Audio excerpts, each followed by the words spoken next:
नमस्कार, ASMR news चॅनलमध्ये आपले स्वागत आहे। नांदगाव खंडेश्वर तालुक्यातील खरीप हंगामात शेतकरी पुन्हा एकदा संकटात सापडले आहेत। तालुक्यात पेरणी जवळपास पूर्ण झाली असताना आता जंगली वानराचा वाढता त्रास शेतकऱ्याच्या जीवावर बेतू लागला आहे।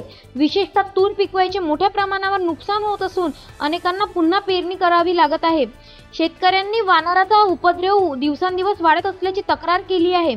वन विभागाकडे वारंवार सूचना देऊनही कोणतेही अधिकारी प्रत्यक्ष पाहणीसाठी फिरत नाही अशी तक्रार होत आहे।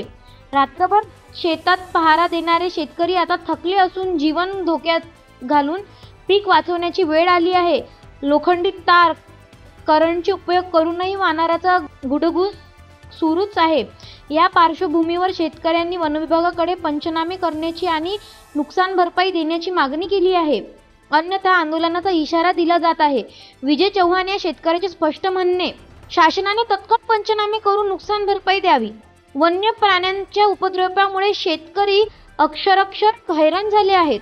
वन विभागाकडून तत्काळ कारवाई न झाल्यास हा मुद्दा अधिक पेटण्याची शक्यता निर्माण झाली आहे। एसएमआर न्यूज, तुमचा आवाज तुमच्या भाषेत।